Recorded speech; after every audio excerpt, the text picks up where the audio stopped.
All right, welcome back. We are COMP1115, that's Game Programming 1 in the fall 2025 semester at Georgian, and it's week 6, part 2 of our broadcast and recording. And the first part, we talked about the mid-semester exam, which is happening next week. So please take a look at that one if you need more details about what that's about. I want to jump into a couple things, Phil. Before we go and do new stuff, I want to take a look at our homework from last week. So just like always, I'm going to bring up Visual Studio. What I've done to prepare for this, and just like you, is I've cloned my ICE5 and ICE5A repositories. Okay, so ICE5 is the one we're going to use for you guys right now, and just like always, I'm going to make a copy of ICE5 and create ICE6 out of it. Okay, so that's the first part, and that's also included in your in-class exercise 6. Okay, so let's copy that one, and I encourage you to do the same. So here's ICE6. Again, the renaming process is the first thing we're going to do, so I'm going to double click on the SLN file. This is the solution file that's right here. Okay, so when I double click on the solution file, it'll bring Visual Studio up. Here we go. And a couple things that you can notice off the top. One, I'm on the main branch. So if you look at the bottom right corner of your screen, you can see that the main branch is the one I'm on, right? And you can see that I also have my feature array branch here as well. Okay, so I was able to get that. Now, if you cloned your repository, and I'm going to talk about this for a second. Let's suppose I want to clone my repository, and I want to do it because I want to get a copy. Let's say I don't have a copy of your in-class exercise 5 here. Let's say you put it on the machine at the computer, at the school or something, and you don't have it on the machine at home. So how do you get that? And this is the key. How do you get your other branches? Because you can only get, yes, you can do that, Zachary, no problem. Or if you need to use mine, and that's a good question because Zach's asking, can you clone mine to start in-class exercise 6? I think the answer is yes, because we'll be adding to it in a second, but let me show you what it's going to look like if I do this, right? So if I was to clone something, and I'm going to just open up a terminal here, again, a couple ways to open up a terminal we've talked about before. You can do it this way by right-clicking and opening up a terminal. You can always go to the top here, and you can edit the address, and you can kind of do a CMD and then press enter. That'll open up a command prompt there. That's one way of doing it. You can also open up another command prompt on your own. These are 3 different ways, and just make sure you're on the C drive by pressing C:\enter, and then press CD space, and you can also do it this way as well. So those are all ways. Just going to go up to here. These are all ways that you can get into the right folder, okay? We've talked about that a bunch of times. So those are 3 different ways you can find yourself into that folder. So I want to go here, and then I want to clone my repository. And if you're cloning my repository because your in-class exercise 5 was broken or didn't work properly and you want to start fresh, that's fine. Here's how you do it. You have to go up on GitHub, and here's my in-class exercise 5 for last week.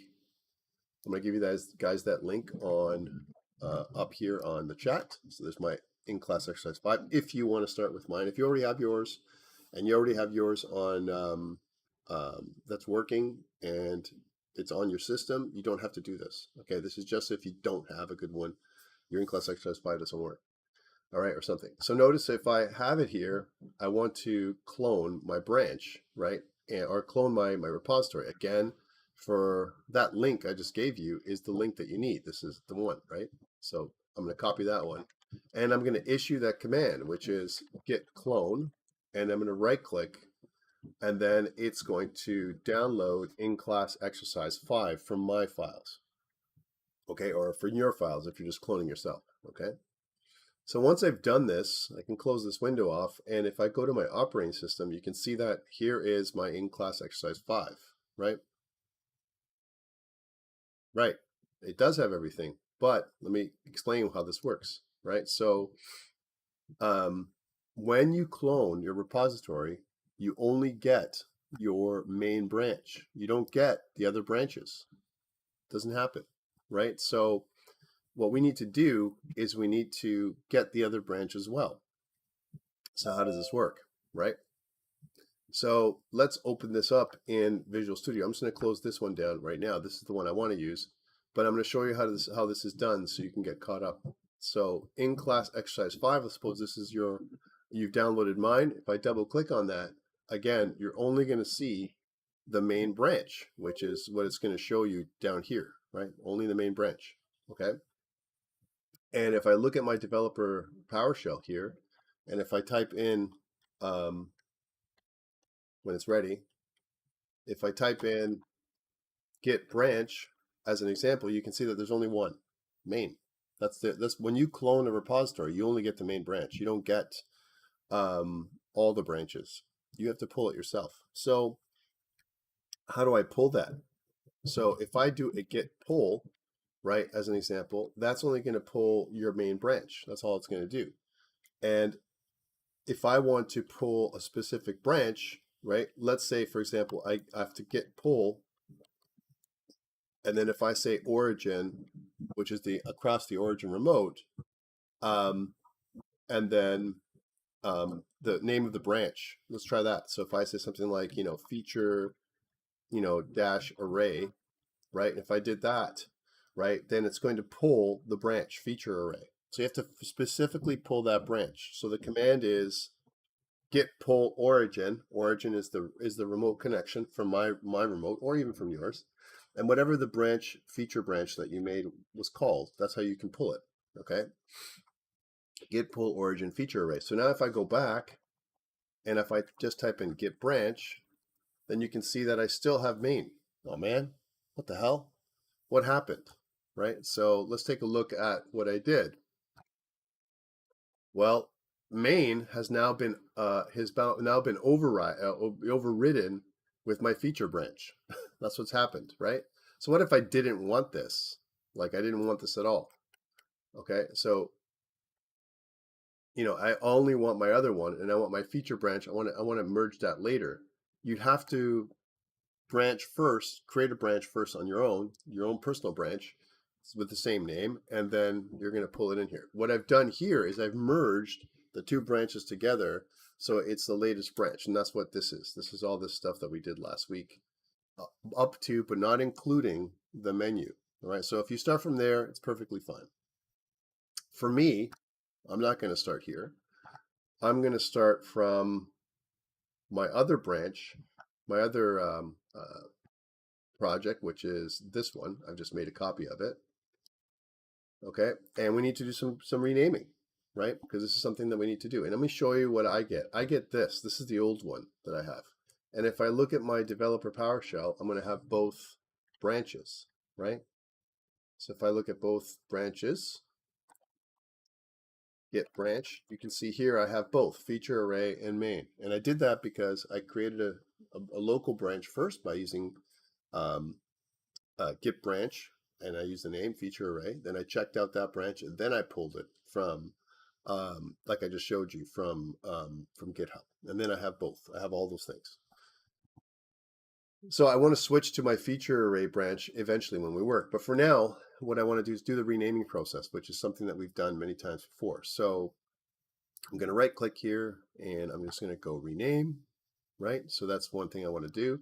And I'm going to rename this to ICE6. Let's do the renaming. You guys know how to, you should know how to do this by now, and you need to know this for next week, because if I give you a starter, and if it says something like, I don't know, COMP1115 exam starter, and I need you to enter in your student ID, you need to rename your project. So you need to know how to do it.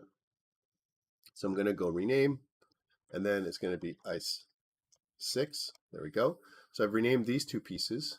I also want to rename this one just because I want to keep accurate with everything else. This is just because I'm a little bit of a stickler. I don't want to have a project that I'm using which is ICE 6 and then have ICE 5 up here. So again, I'm select ICE 6 up here. This is the one I want, and this is part of the renaming.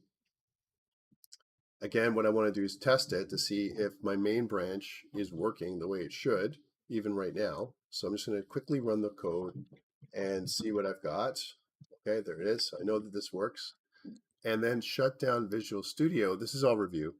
And then shut down Visual Studio, and then rename my project folder from ICE5 to ICE6 here. So again, I'm going to rename it ICE5 to ICE6. This is in the operating system. This is all the same stuff. Are you going to complete how to pull a branch if we copied from GitHub? Yes, I can do that. And then from there, what I want to do is I want to right click and I want to open with Notepad, right? So that way, I'm just going to open up with Notepad here.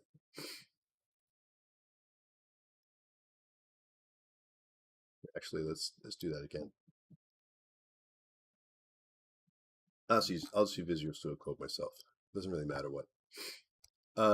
But anyways, here is my solution, and what we've done before is I want to rename this from ICE5 to ICE6, so that's looking at the right folder, right? So when it opens up my solution, it's going to be good. And once I've done that, then if I double click on my solution again, then you're going to see that things are named properly, but you're going to see this error that's here. Just close this off. That's a good proof that it's working. And now I've got my project. So this is the exact same thing we've done over and over again. Okay, so if you're pulling a branch, how do you do this properly? Like we just said, I just kind of went over that, but if you want to do it one more time, let's do that. Let's say if you're pulling a branch and you haven't merged and you want both branches, then how do you do that? So I'm going to do this again. I'm going to delete this one and do it one more time. So I'm going to open this up, and we're going to get clone, and then you need to know the thing you're cloning, which is this. All right, so this is the file that I'm cloning. That's the first thing, and you can get that from GitHub, right? You're going to be fine, Zach. Don't worry. And then once we've cloned everything, and if I look at my folder, I can see the clone. This is the cloned repository right here. And if I open it up, I'm just going to close down what I have right now so I'm not confused. And I'm going to open it up, and this is the process. And again, I will share this video with you before tonight so it can help you. All right. So if I double click on the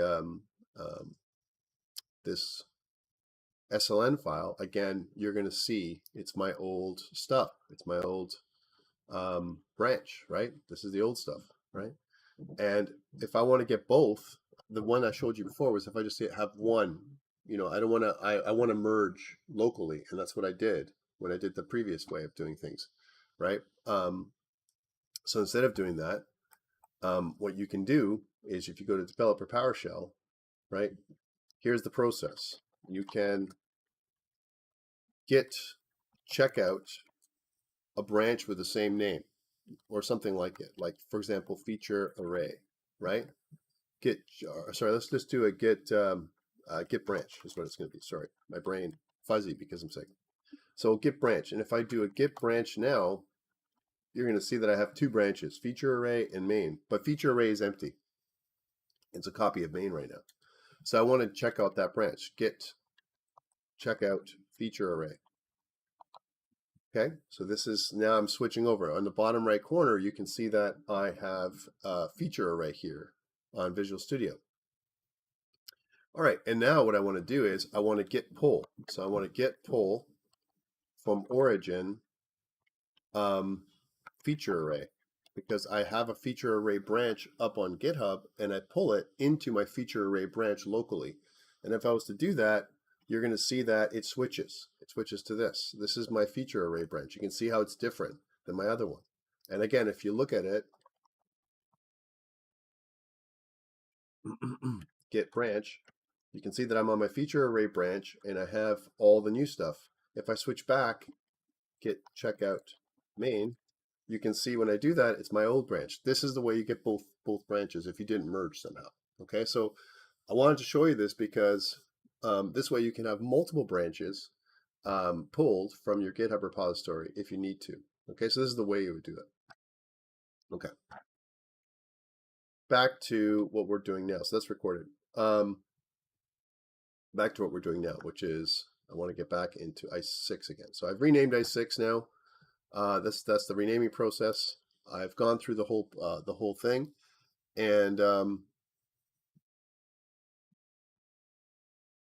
yes, there's some removals. Minuses mean removals, pluses mean additions. So this is what I want. Last time I do want to check out that my branch. I want to go and check out my feature branch because we didn't finish last week, right? I got you guys to do part of the thing, the in-class exercise. So I'm going to say git checkout feature array, and let's talk about this.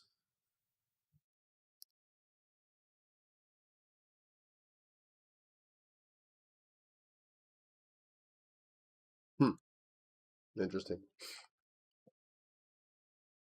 I guess I got to pull here too. Git pull origin.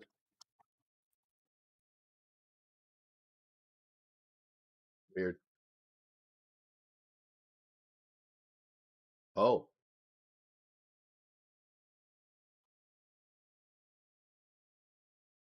sorry.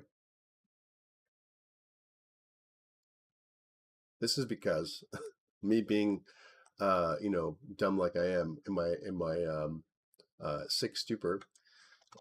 Just a minute, just a moment here. Yeah, yeah. This is because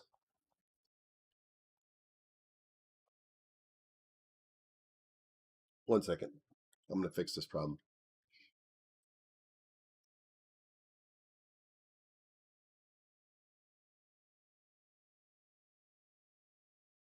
This is not for you to do. This is for me to fix. Okay. Sorry.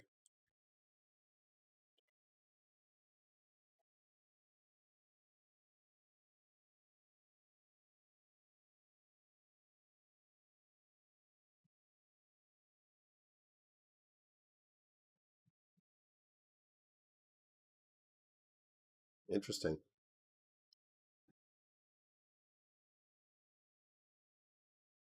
Yeah, that's really interesting. Using directive is not required. Let me just go back to that again. I may have to do this again. Actually, I'll just do the other thing in a second. Here, you know what? I just did all this. I'm not going to waste time. It was my bad. I already did this here, so I'm just going to redo everything 1 second and then get back up to speed. So this one is I6 now. There we go. That's I6, and I'm going to go in here and rename it one more time because I have everything here. I just did the example and I messed it up. Hold on a sec. Let's close this down.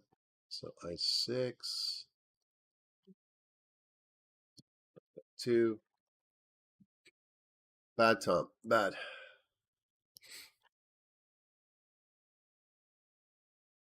Almost there, guys.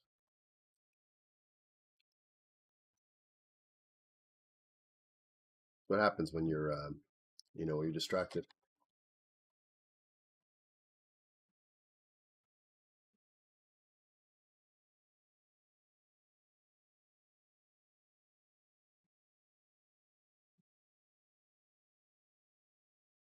1 second. Almost there.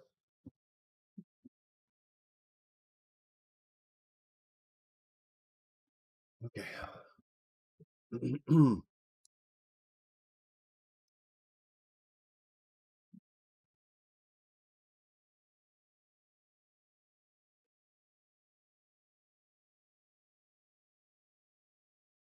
Okay, sorry about that. So what I have,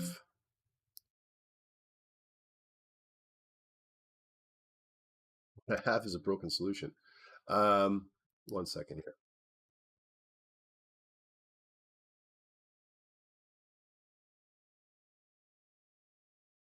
I love having problems when we're away. I6 CS Proj, that's correct. I didn't save it. That's what it is. Let's try that again. That's better. All right, so what I have, if I look, this is this branch, and if I look at my developer PowerShell now, if I do a git branch, one day. I have both branches. I'm going to check out the feature array branch. This is where I want to work to get caught up, right? It didn't. How come it didn't switch? Arrgh! Did I not pull? Let me just check something out. Did I mess something up? That would be very bad if I did, but I have a backup. That's a beautiful thing. Let's take a look at that feature array branch. And what did I do? No, it's here. Isn't it a wonderful day in the neighborhood? Yes, it is. Get pull origin feature array and up to date. Okay, already up to date. How is that possible? Because that is not what I did before. He's pushing my S5 repo. Yeah, I just did it, which is really weird. Feature array, get checkout, main. Okay, let's get branch, remove feature array, get branch.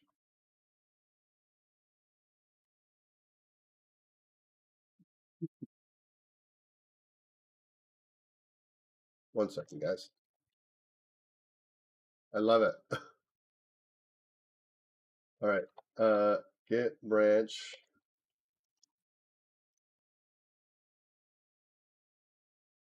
This here. So it says get branch. And what have I done wrong?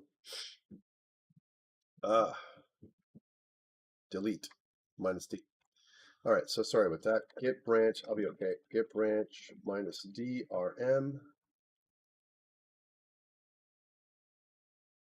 Get branch minus DRM.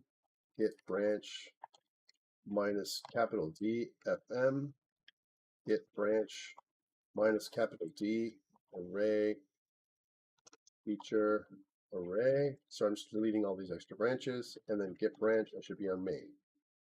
Now, if I create a branch, get branch feature array,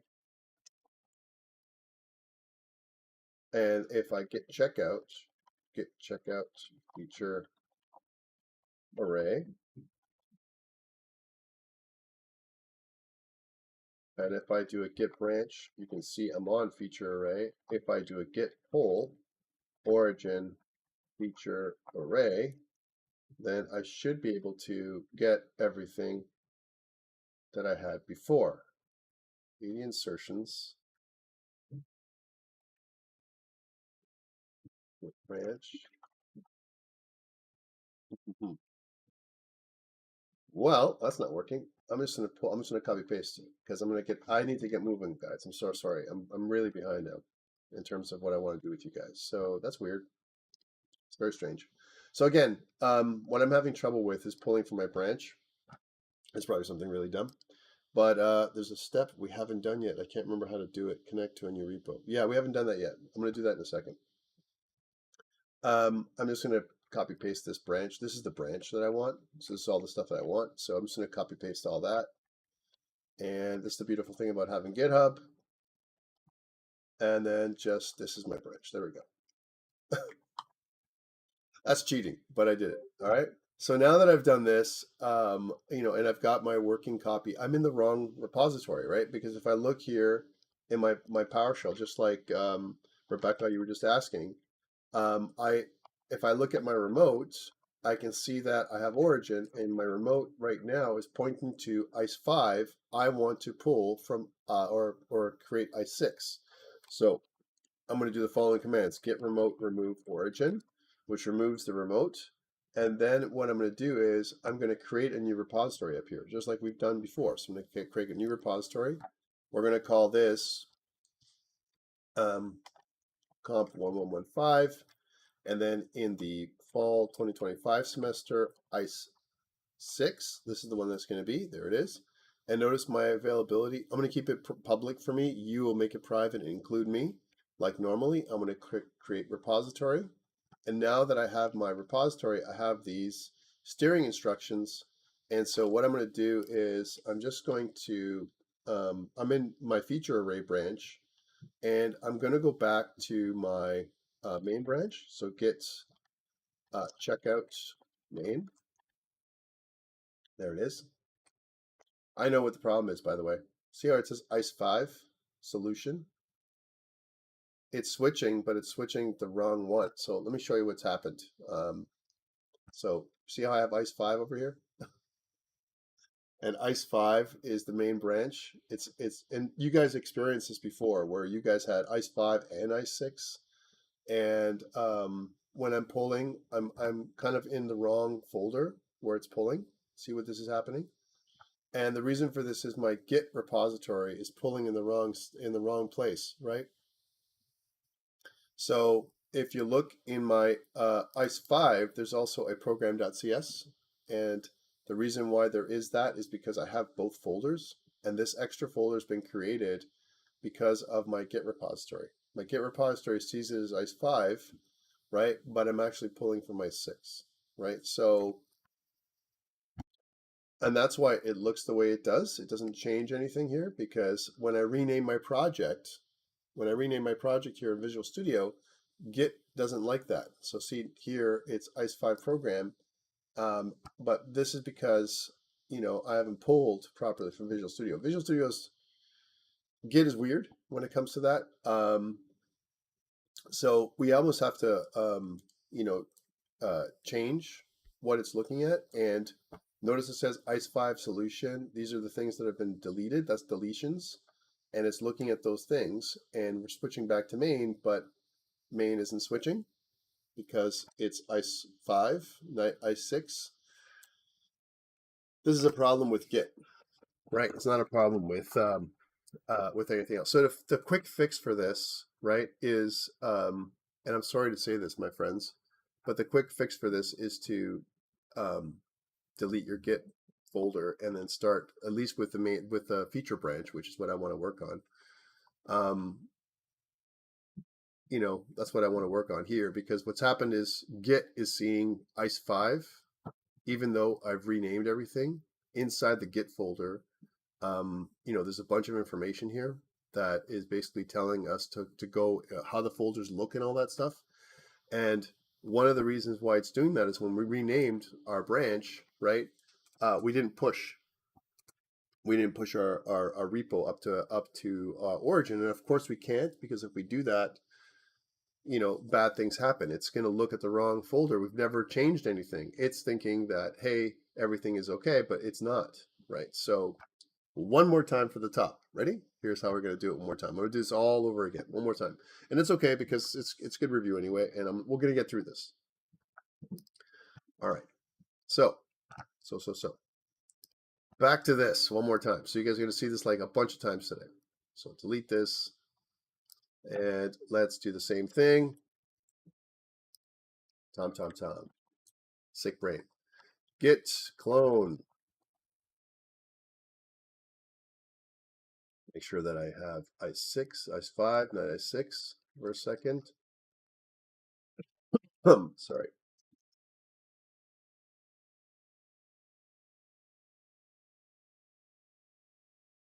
One second, please.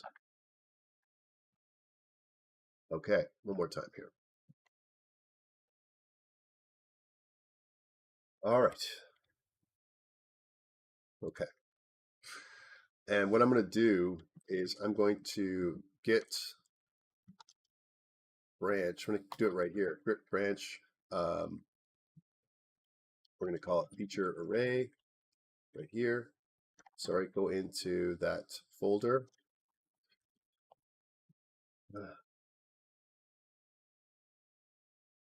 CD COMP1115, F2025. 1 second, guys. I'm going to catch up. Yeah.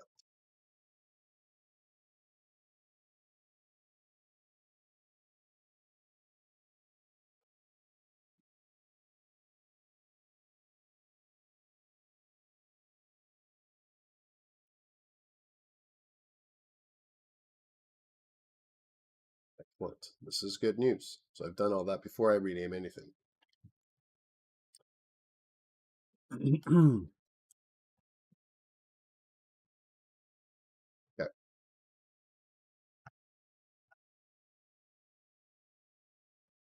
if I'm not wrong, what we need to do is before we do anything else, and when I start renaming stuff, I need to do a commit. Because now it's going to show me when I pull this, because I've moved to the thing. Yeah, that's correct. So we're going to go here. I'll be okay. This is the new branch, the feature array branch. There it is right here. And then I'm going to rename this branch to ICE6. And I got to make a commit because, you know what? Yeah, because when I do this and I rename this to ICE6, right, as an example, and I'm not going to rename this part right here right now, just this. When I've renamed those two things to ICE6, then what I need to do is in my PowerShell, I need to change that because right now it says ICE5, but we're going to fix that in a second. Bear with me. So what we need to do is close this off, and in the feature array branch, I'm gonna add a commit, and then I'm gonna switch back over because we have two branches. That's why this is happening. So actually, let me make sure that it says the right things here. If I switch back to the feature branch, so let's go back to that one. 1 second. It's complicated because I've complicated it with the renaming process, right? And what the easy thing to do is you make a brand new repository, and then you don't do what I'm doing here, but I'm trying to make it like this so that you guys are clear. So sorry about that.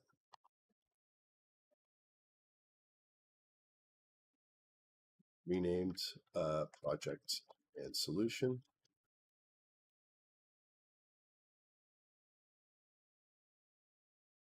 Okay. So now it's keeping track of that. That's important. And then what we're going to do is we're going to get checkout main, which should switch those back to what it's going to be. That's 5. And then we'll do the same thing. Get add dot, get commit minus m. We'll say renamed project and solution. Good. Okay, so that's good. That's there. And then get checkout feature array. And I think where it becomes weird is when I rename my folder here. This is where it becomes weird because when I rename my folder, get is looking at ICE5, and here I'm just replicating the error so I can show you what the error is. So again, if I close off of Visual Studio and I go back and I rename it, this is where you guys are having the error, and this is where I'm having the error. If I rename this ICE6 as an example and then change my solution file to compensate, that's what I'm doing, open with Visual Studio Code, and I change this to ICE6 as well. If I do that, file, save, and then I relaunch it. If I relaunch it, I need to do a commit immediately. Yeah, see?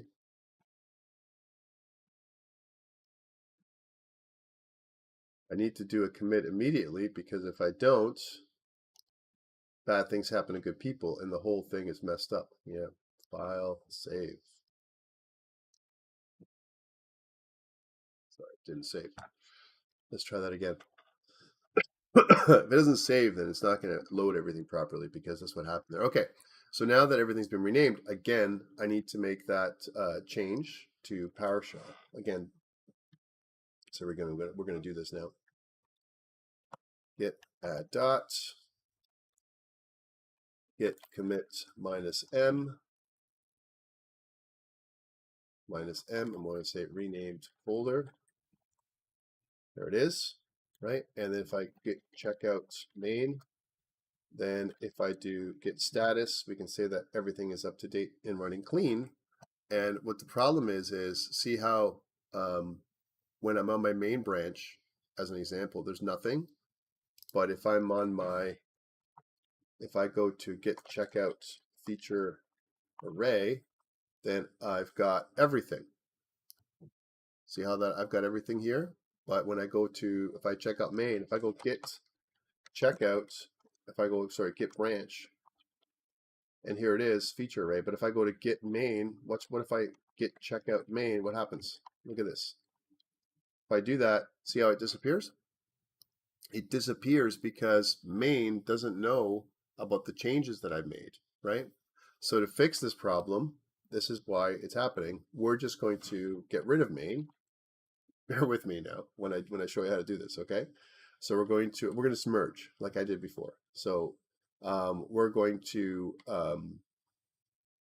get checkout feature array. There it is. Reload. And then we're going to delete main, get branch minus capital D main, that deletes it. And then what it's going to do then is we're going to rename feature array to main. So we're going to say get branch capital minus capital M main, and that switches my feature array to main. That's what it does. Okay, so if I was to clear, you can see now that I should have all my features from feature array from last week plus everything else. Okay, it's a messed up thing, my friends, but it is what it is. The only thing that needs to be renamed now is this, which is the last piece, and now I've got one branch. I think that's the only way we can do it right now, because unfortunately what happens is when you have multiple branches, Git remembers the folder structure of each branch, and it's difficult for you to go back to do the renaming process on your machine and then maintain your folder structure. That's the error that I'm encountering right now that you're probably having the same problem with. So a couple of fixes. Here. One fix is you merge your branch ahead of time. So if you've already merged last week, you're golden. I didn't merge because I wanted you guys to merge, and that's why I'm encountering that problem, right? But you guys, if you merged last week from your in-class exercise that you did, let's try that again. Sorry, it's just I had that open, and that would be bad.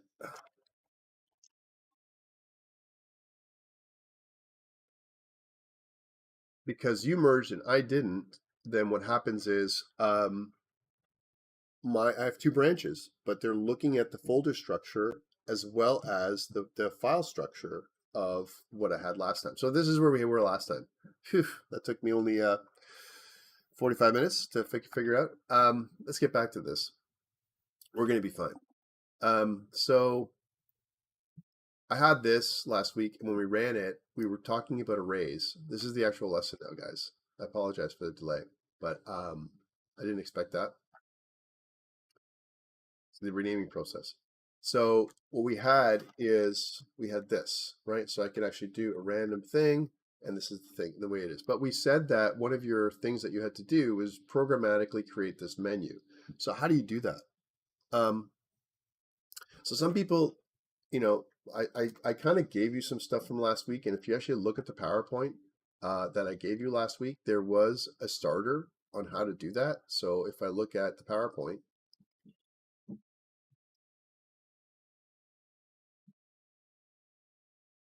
this is sick brain, I'm telling you. I upset myself. But here, I gave you this, right? I kind of gave you this starter, this stuff right here. So I said, keep your selection, select your career, and keep your random, right? I know, right?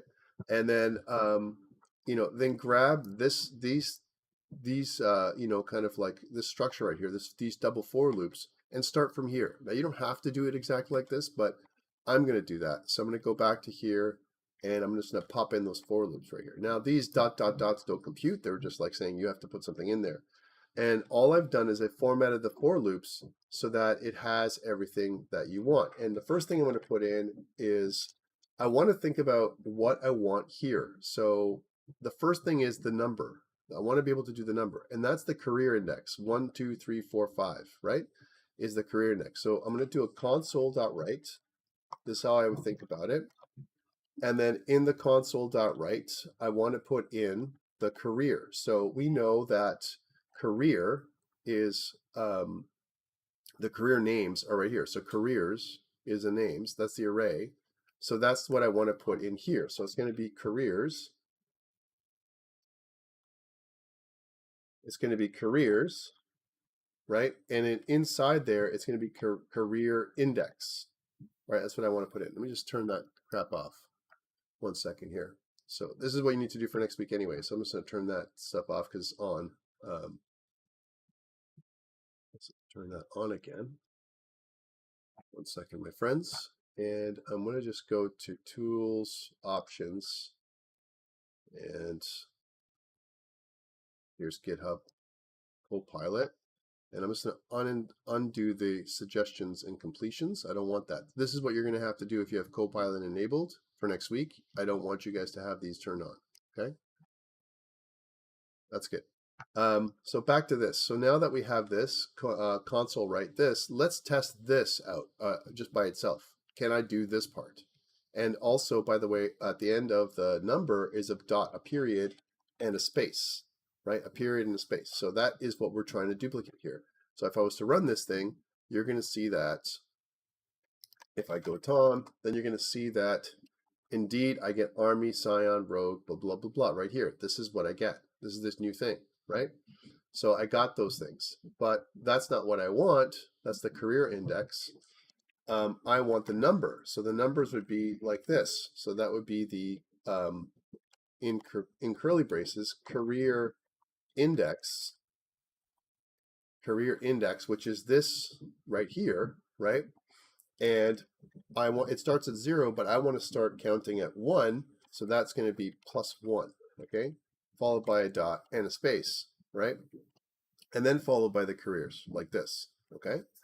And at the end, what I want to do is I want to, actually not only that, a dot, a space, and an open bracket, right? Because the dot, the space, so it's all this. So the number, a dot, a space, the name of the career, another space, which is right here, and then the open bracket. Well, at the end over here, I want to do the close bracket with a console write line. So console dot write line. And what I want to do is I want to close my bracket here like this. So that's going to be a closed bracket and a new line. Okay, I want to comment these out so I don't confuse myself. And then just run it again, right? So that's what I want to do. And again, if I go in there, you can see that I've got this, right? I got random first because I left that on there, right? But that is the thing I have. So we're getting there. We're getting there, okay? So random 6 is also going to be something that we, you know, have later on. So I'm just going to comment this one out as well. All right, very, very good. So I've got all of this going, and I want this actually not to be here, but I want it to be in here. This is where I want it to be, right in here, right? And this is what my format's going to be. We're starting to get through. Now that is for every career. Every career is going to have its own row, right? And then there's the random row at the bottom. So realistically, what I could do is take this and leave it at the bottom right here, because that random choice 6 is never going to change. We're going to fix that today. But that is how it can be, right? And then what we want to do is the next part, which is agility and colon and then the number. Well, that part is in here. So we're going to say console write again. And the reason why it's in here is because attribute index is how many attributes you have. We have right now 6 attributes, right? That's what we have in this character. And what we want is we want to use attribute index. So this is the second inner for loop. That's what we want to use. And what we want to do is we're going to access the short name, primary attribute short. That's what we want. I'm going to copy that.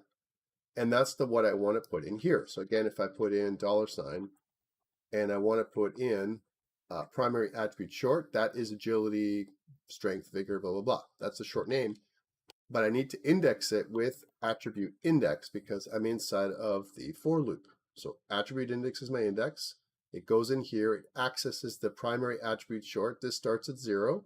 So the 0th member would be, you know, agility. Then the first, second, third, fourth, and fifth member, just like that. Okay. So that's what this does. And then let's try and see what that does, right? So one step at a time. And this is how I would program, one step at a time until I'm ready to go, right? So I run it, and now you can see that I've got this. Oh man, I need some spaces. Okay, so let's go back to this. I need some spaces. So how does this work? Well, this agility has a colon, right? And it also has not just the thing, but the number. So now the next thing is the number, which would be my my first career, right? So career templates and the number. Career templates is a multi-dimensional array, right? So what you need to do is you need to do career templates, and then the first dimension of the array is the row that's up here, career index, and the second dimension of the array is the actual, the actual attribute itself, which is the attribute index. So that gives me both the career index and the attribute index. What this is doing is, it's I'm going to close this off. It's looking like this. It's saying go into career templates, look at the 0th row. That's what this is. Career index starts at 0, right? So the 0th row, and now look at the attribute index. Attribute index also starts at 0, which means I start looking at this, right? 35. And so 35 gets put next to agility, right? Followed by a comma, but commas don't exist at the end of the line. They don't exist at the end of the line. So we need an if statement of some kind. So there's a bunch of ways to do this one, but first of all, let's put this in first with a space like this, and let's see how it looks just with the space. It's not perfect yet. So if I was to run this again, you're going to see that I'm going to get this, right? We're getting closer. It's not perfect. And there's also an extra space at the end. I don't want that extra space at the end. That extra space at the end means I'm not doing things right. And there's also, no comma at the end of these ones, right? Also, so how do I put the comma in there? Well, I want the comma in there and the space. That space is only going to be put in there if, so I'm going to take the space away. I'm only going to put the space in there if the attribute index is less than 5 or less than 6, right? Because it's like, this is the primary attribute short length. This is how many of those I want to go through. I want to go from 0 to 4, but the 5th one, which is the 6th element, right? That's the one that's the end. So I can check for that. So I can do a little if statement. So I can say if, my attribute index is less than the primary attribute short length. So this is like how many attributes I have, right?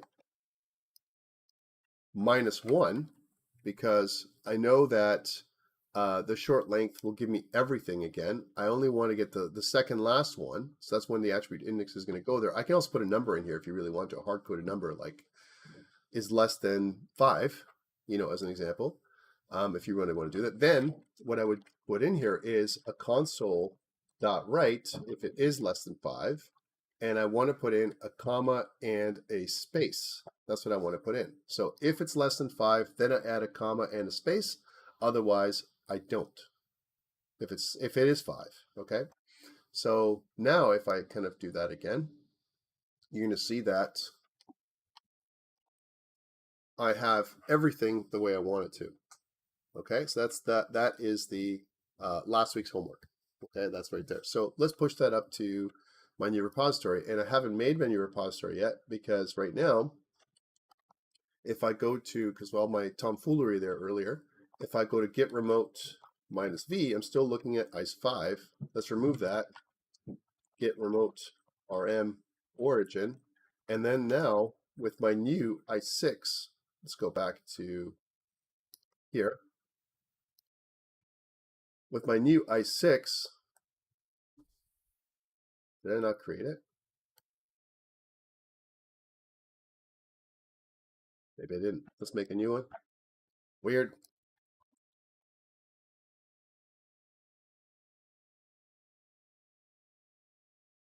Yeah, see it's available. Weird. Let's make this public. Maybe I added it to my own, not Georgian. And then I'll copy these lines of code and go back to this and kind of do this, and then what it's going to do is going to push up my branch to here. So this is my new ICE 6. So this is the new project that I'm working with right now. That has everything that I need. If I look at my ICE 6 right now, it has everything that I had before, right, with the old menu, because we never did a push, right? So back to this, I'm going to do a git add dot, git commit -m, and we'll say added programmatic menu, okay? And then git push. There we go. So now that's going to be up to date. If I look up online, you're going to see, if I refresh, that you're going to see the programmatic menu, right, with everything else commented out, okay? One thing I don't have is this, and I have a random choice still, but, and this is net new now, right? But why did I want you guys to code a programmatic menu in the first place? Like, why would I do that? Guys, anyone know? Why would I do that instead of like hard coding the thing that we had there before? How come? Anybody? Give space to add more careers later. Sam, yes, you're correct. If you need to make changes, nothing is hard coded. Absolutely. And this is how I want you guys to code as well, right? Because if you're coding and, if it's hard coded, it's bad. So this is hard coded. This random choice here, that's hard coded too, isn't it? Because if I add another career, let's suppose I add another career like Marine, okay? So first, to add another career, you can try this out as well, right? I'm going to add a comma and then add another set of attributes. And again, you can decide what Marine should be, but I'm going to sit there and say 30, 35, 30, 35, 30, and then something like 35, 30, 25, 25. So slightly different than the Army, okay? Slightly different, but not too much different. And then it's going to be Marine. Now, that's the first thing. I need stats. The second thing I need is the name. So here's the Marine name. I need that as well. And if I did this, now I'm going to have a new career choice because it's going to count through each of the careers that I have. And now I have an extra choice. There is one problem though. So if I run this thing, you're going to see that if I do this, now I have another career choice, Marine, but random is also the same number. That's not good, right? So how do we do that? How do we make that a new choice? So back to this. So instead of random being a number that's set, you need to do another thing like that. You need to say something like, okay, so in here for random, we're going to have the number of careers that we have. So we're going to say careers dot length. That's the number of careers we have plus 1. The number of careers we have plus 1 is going to be the random choice. So that's the thing that we want to do. And so instead of saying console write enter 1 to 6, again, this won't be the same because we want to make sure that it says the right number, right? So we're going to take this idea and put it here, right? So we're going to say enter 1 to whatever the length is going to be, right? Because it's going to change. If I add more careers, I want this to be something that's changing as well. This is net new. This is not what you did last week. Okay, so that's something that I need to do as well. Also, this is also wrong. This is hard-coded because I'm saying if my career choice is greater than 0 and career choice is less than 6, that's also wrong because it's going to be something that's more flexible. So 6, less than 6 means whatever my career length is now, right? Career length is what I want in there. So I want to say career.length is going to be here, right? So if it's less than the career length, however, if it is the career length, that's going to mean that thing. Also, any hard-coded values like this, where career random, where is 1 to 6, where this is the primary attributes, this should be like the attribute, the attribute length, which is the primary attribute short. You can use that, or the attributes length, because this you want. What if I change the number of attributes in the future as well? You don't want to hard code anything. So any numbers like magic numbers like this, you'd want to change to something like this, primary attribute short length, like this, because that makes more sense. Okay. So far so good. Let's try this out and see if I didn't mess anything up. So back to this then. if I go Tom, now it's going to say, select your career 1 to 7, right? So if I click 7, it should be my random career, but it didn't. Why not? Well, because I had 1, 2, 3, 4, 5, 6, 7 careers. I have only 6 ones here, but the 7th one, career plus 1, is the one that I want to do. So back to this. So this is not going to be careers length. It's careers length plus 1, right? Is going to be the choice. If careers length plus 1 is happening, then it's the random choice, else it's wrong. Let's try this again. So again, run it one more time. So if I go do this again, and if I type in 7, now I'm going to get the random attributes. If I type in 6, I'm going to have my marine. Uh-oh, what happened? Right, again, it's 1 to 6. 7 computed, but marine didn't compute, right? So why not? That comes down to this again, right? So it's less than careers length, right? So career choice is less than careers length plus 1, right? Career length plus 1. That's how I coded this thing, right? So, you have to kind of do it the right way, or otherwise it'll be wrong. Okay, so let's try this out. Try not to hard code, right? So if I go to 6, then I have marine now. If I go to 7, I have this. If I go to 8, it's incorrect, right? If I go to -1, that's also incorrect. And if I go to 1, it's all good. So now I have a good choice between all of them. So that's like what I've done here. All I've done is I made changes to a couple places now. One of them is this new menu that we have, right? This is the menu, programmatic menu. And then I also added down here some changes. Here are the changes right here where I programmatically added this in. I'm just going to copy paste this so you have it in your chat, so you have what I have. If you can keep up, here it is.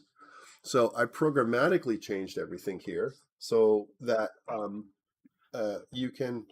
it's not hard coded anymore. All this is it allows me to be flexible, right? So if I wanted to add yet another career or 10 more careers, everything is going to be updated beautifully. Okay, let's put this up on GitHub. So again, git commit -m, and we'll say, modified, conditional statements to accommodate programmatic menu. That's what we did, right? And we're working like this. So this is all last week's work. I've just done a little bit of a tweak to last week's work. I want to talk about some new stuff. Hopefully you got all that and you understand. I want to talk some new stuff today, and we'll take a short break in about 15 minutes. I need it for sure, especially after all that kerfuffle. The console class we talked about earlier has a bunch of really cool features like background color, foreground color. We talked about this already. The title we worked with, the clear we've done already, and it has a bunch of other stuff here. Window height and window width. It also allows you to change the location of the console where it appears on the screen. So if you want it in the middle, you can put it in a specific spot, XY coordinates on your screen. Sometimes you want to control the console that way for if you're making an application and you want it in a certain spot. For example, if you're running multiple consoles at the same time, you may want to choose to put these in different places. Okay, so it gives you that option. And we know that write line and read line are the way we're going to get things in. Read line we never really use. We've used read. That's interesting. But read line, if you press the enter key, that triggers the read line to do the thing it's supposed to do. Okay. One thing we also haven't talked about is this idea of a curly bracket syntax that looks like this. Take a look. This is new. So even though we've done curly brackets, we had normally like a $ in front like this to indicate that we're going to inject stuff. But without the $, if you put curly brackets like this and a comma at the end of the string. So here's the string, right? The string is right here. And if the comma at the end of the string indicates that this value here is the thing that's going to be injected into this. Now, because there's only one value, that's why it says 0. If I had more than one value, like this, 10, 20, 30, after the comma, then it would inject in order however you put this in. So for example, in this case, it would be 20, 10, 30 because you putting in the 0th choice here. Remember zero-based counting? 1th here and the second there, first and second. So I go, 10 is where 0 is, and that goes here because this is the 0th choice. This is the first choice. This is the second choice. But we've put these in different orders, and that's why it's printing it out the way it is, because it's printing 1 first, that's 1.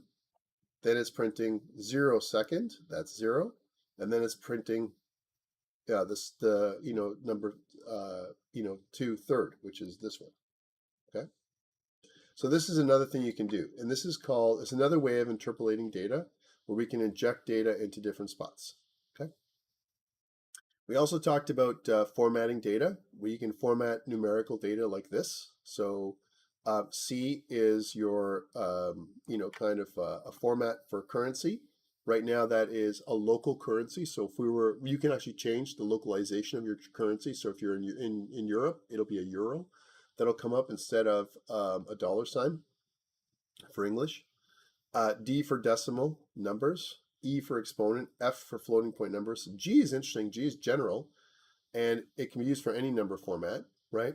And then N is for numerical formatting with commas. So if you want to add commas in your code, let's say 1,000,000 with commas or 1,000 with commas in there, you can do that. And X is for hexadecimal. So there's some additional things you can do with formatting. Here's some examples of this, okay? So if I did something like 0C, right, where 0 is, the 0th argument. This is the argument after the string. Here's the string, and then the argument comes after. So I'm looking at the 0th argument, and then I put C after a colon like this, right?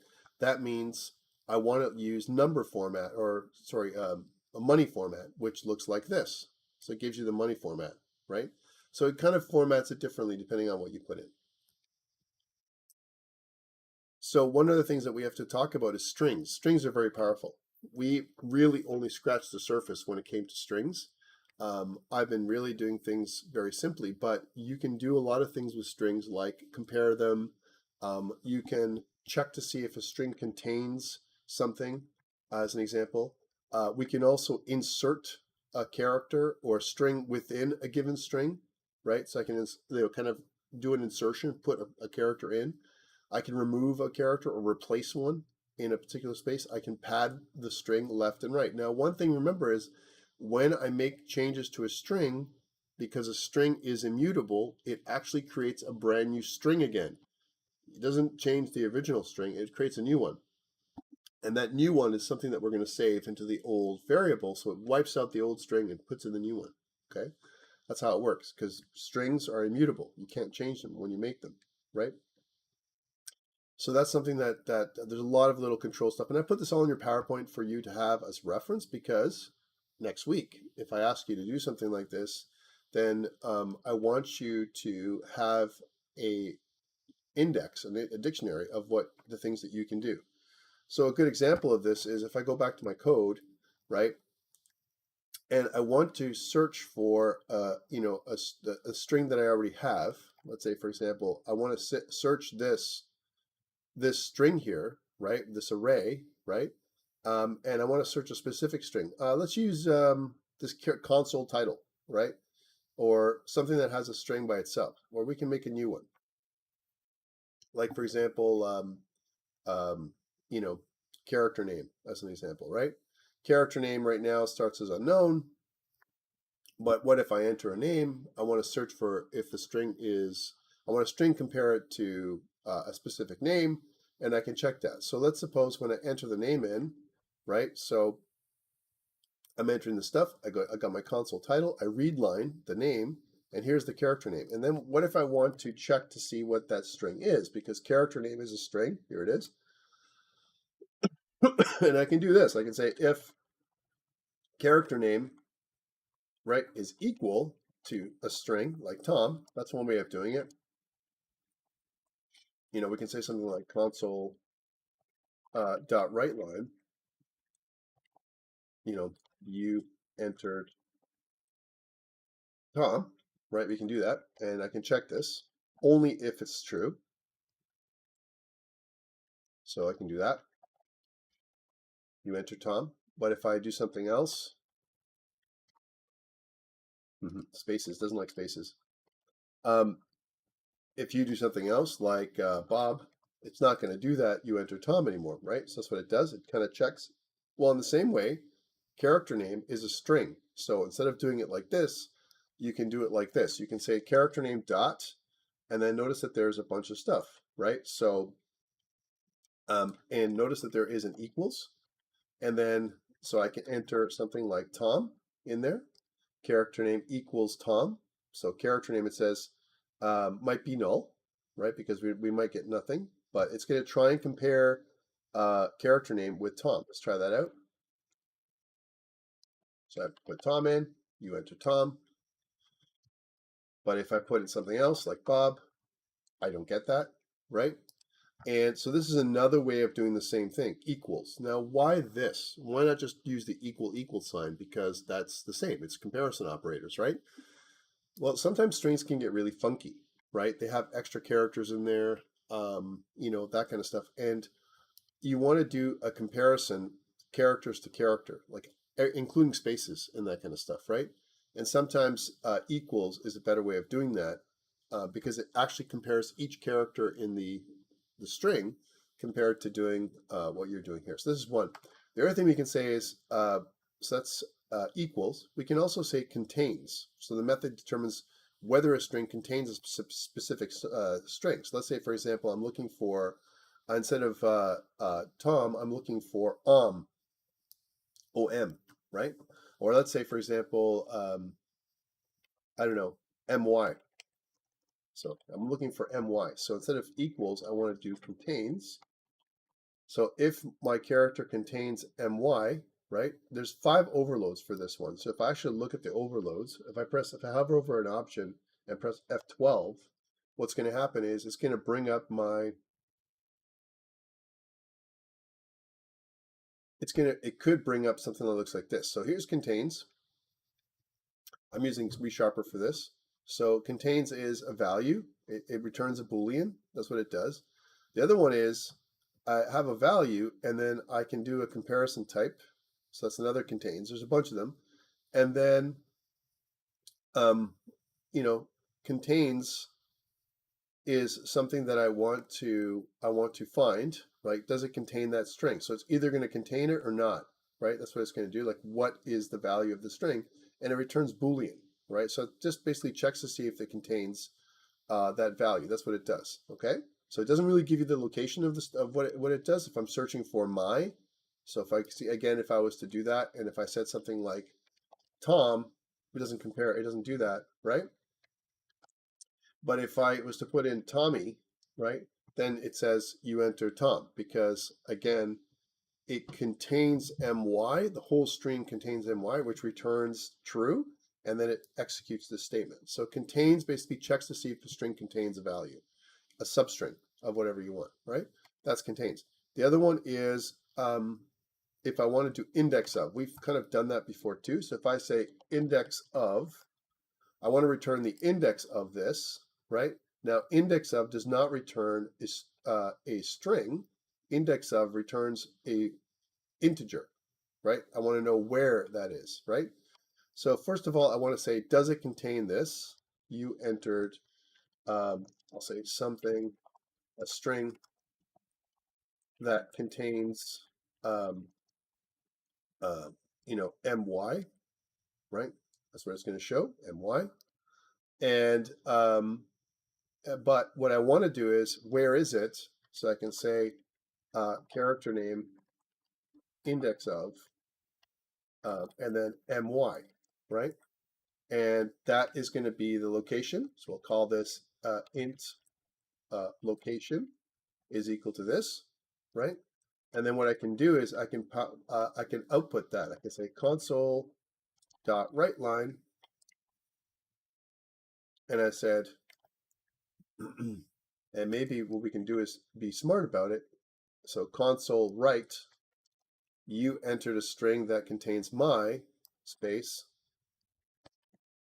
at location, and then, and we can interpolate that. I can take the location, so comma, here's what I was talking about before.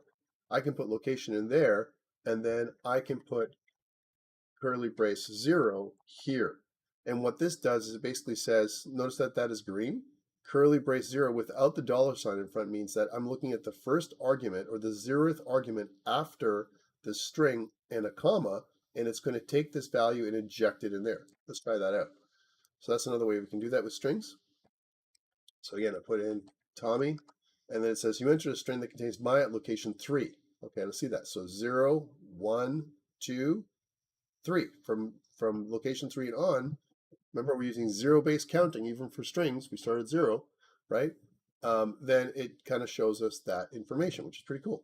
So that is how you do that. This is your little example for this. There's a lot of other things you can do here. I can insert stuff. I can delete stuff. I can remove that, you know. So I can remove at a specific spot. So I can say something like, you know, character name dot remove, and then where it says the start index at 3, right, is what I want to do. So remove at 3. So what happens if I remove it at 3? And then what it does again, if I remove, it doesn't change character name, right? Remove returns a new string. See what happens? So if I remove it, if I want to change the original string, I've got to assign this change that I'm making a brand new string, making a copy of the original, making a brand new one by removing something, and then assigning it back to the original, like this. Right? Character name, if I can spell character name properly, is equal to this. And if I was to print that out again, console dot write line, the new name is, and then I put $0 again, just to show you that this is something you can do, followed by character name, right? You can do this. It can work for integers like this one. It can work for strings. It can work for anything you want. And if I have more than one argument, I just have, I can just index them by 0, 1, 2, 3 with commas after them, just like it shows here in that earlier slide, okay? Okay, so let's try this out and see. I'm removing 3. Let's see what it does when I remove 3, right? Does it remove all of it? Does it remove some of it? So if I go Tommy, right, it has to be that. It says, you entered a string that contains my at location 3. The new name is Tom. So what it did was it removed everything after 3. So that's what it does. If you hover over remove, it says, returns a new string in which all characters in the current instance beginning at a specific position and continuing through the last position have been deleted. So it deletes all those, right? So that's what it does. That's remove. Replace, right? I just change the character of that particular spot with something else, right? Split takes it and creates 2 strings, right? So a substring as an example. So if I was to do that, if I said something like the original one before I removed it, let's say if I said something like character name dot split, right? And it says, okay, so what's the separator that I'm going to use if there's a separator? There's a few options that you have here. A separator of some kind, right? Splits a string into a maximum number of substrings based on a specified delimiting character, and optionally options.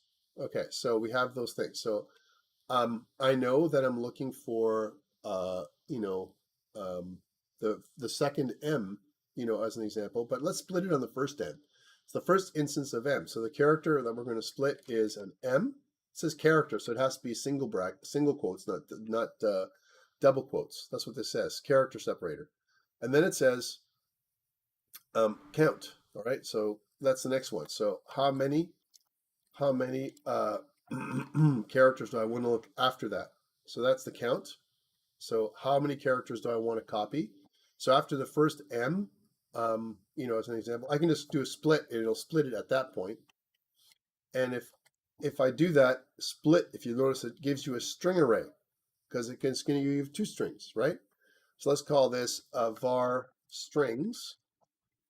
right, is equal to this. So this is two strings, a string array. Var, remember, it implicitly decides what strings are going to be. And then what I can do is I can simply do a for each, right, string in, for each name in,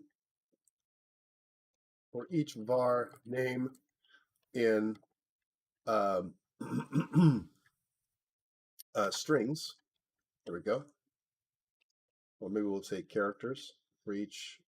Yeah, for every name in strings, then I want a console dot write line that particular name. All right, so I'm going to do that.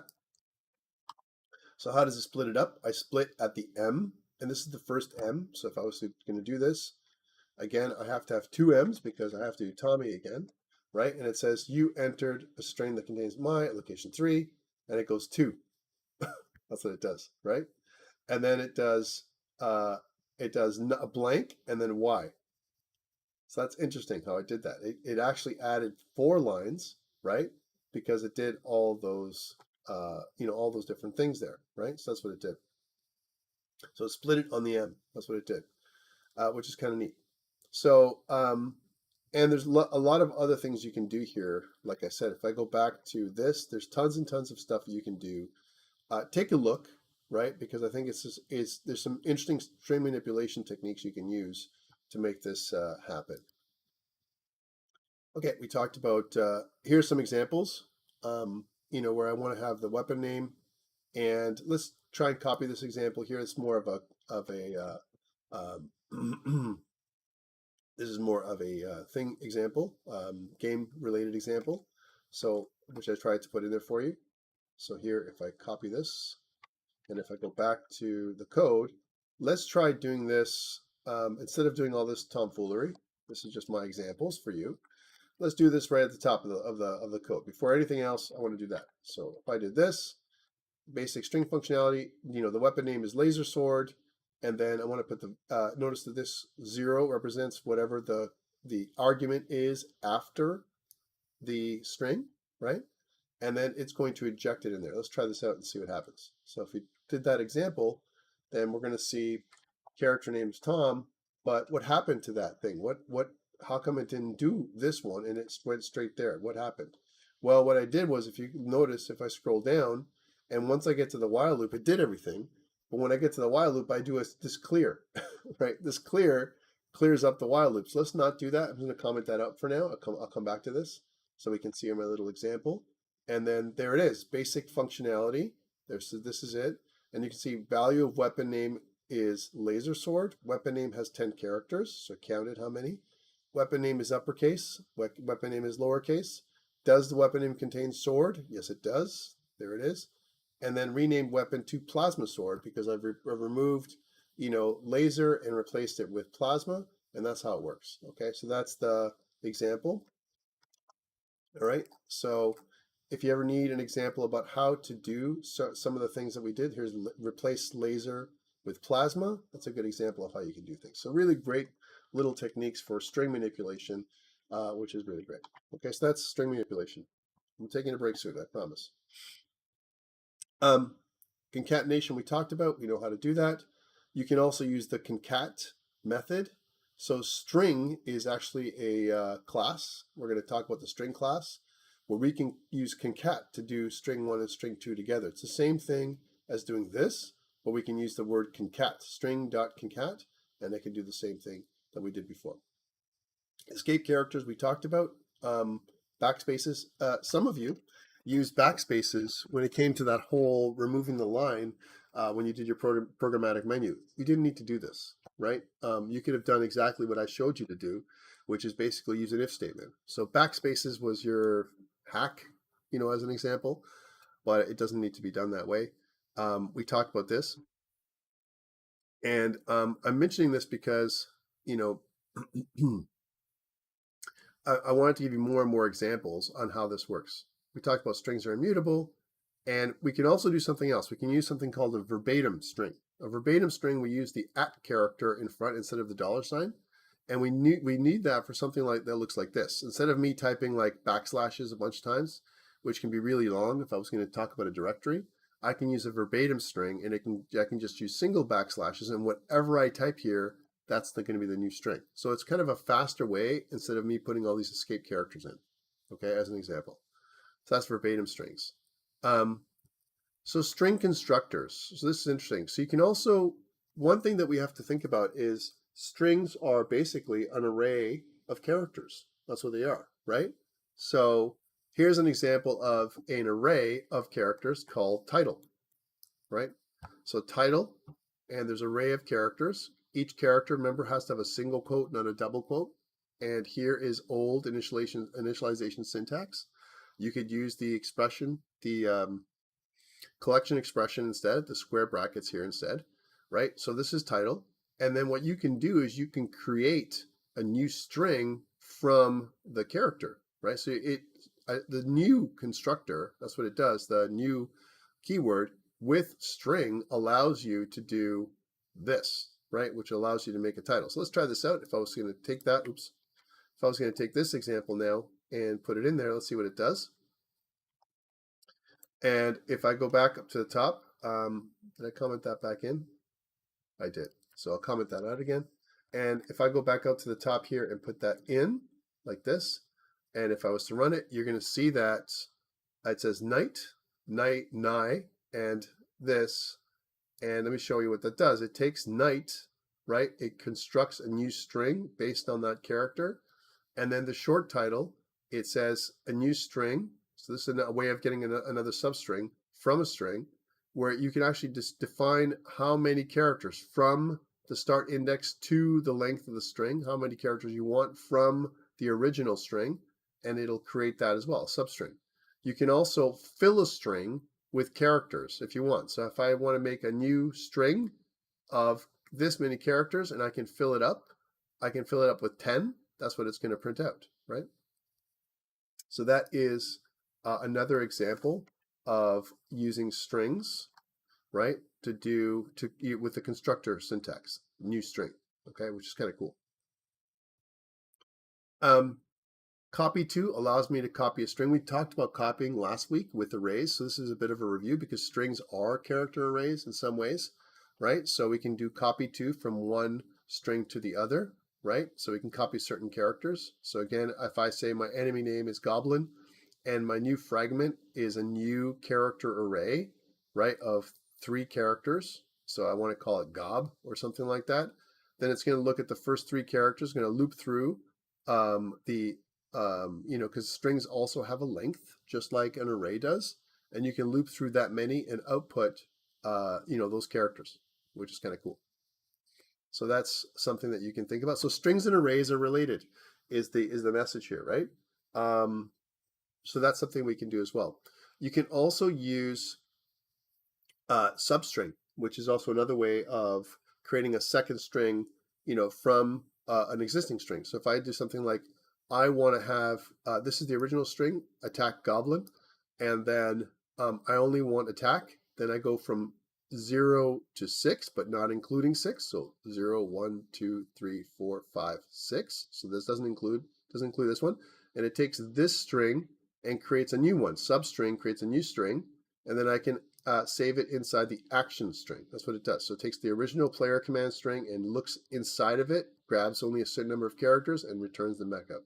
Okay, and same thing goes with substring. If you just go with the starting but no end, it'll take the rest of it. It'll basically say from the start all the way to the end. It'll create a new substring. So substrings are really cool too because you can take a look at a string and take part of stuff and remove things out. Okay. You can also use something called string builder. So sometimes we want to make more complex things. Like here's an example of, I want to make a log, right? I want to log all this information, right? And what I can do is I can make a much more complex string, by using the string builder. String builder is a constructor. Again, I can create a big string, a long string, and it'll hold everything inside of it. So I guess it would be. But back in the day, they didn't have, all these crazy methods. It was written in BASIC, Zork, right? So it was pretty a long time ago. But if you look through here, if I go to battle report is log to string, log is a string builder object. All I'm doing is appending a line. So here's the line that I'm appending. And what it's doing is it's creating a large string. So if we tried this example here, and again, I'm on page 27. If I try this example up here for a second, so let's just go here again. I'll do it before everything this time. If I try it like this, and if I press play, then you're going to see that here's the battle report, right? So, and it's multiple lines that I'm printing out, even though I'm only using one console write line. Why? Because each of these append lines include invisible new line characters. So whatever you're putting here, right, as an example, it adds to that string. We're building a string out. Append line appends the string plus a \n, an invisible \n character. So to build whatever you want. Again, so string builder, really powerful tool.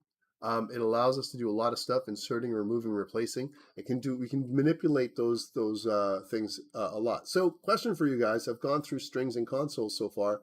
Why so much work on strings? What do you think strings are so, there's so many things you can do with strings. What do you think? Anybody? Why bother? Why do all this extra work, right? Why not on other constructs? You guys alive out there? Bueller? No? Well, think about it, right? Strings are the way everything that we get from the user is a string. So if I get information from the user, let's suppose I get their phone number, or I get their postal code, or I get part of their address, I can take what they've given me, long line of stuff, parse it, cut it into bits, and assign it to a database. I can take all that information from them, even if they entered a long line of stuff, and manipulate it. So string manipulation is super important. Let's take a short break. We're sitting at 9:43. I'm gonna take a short break of about 10 minutes or so. And when we come back, I want to start talking about enumerations, which is the real topic of today. Okay? I'll stop recording now.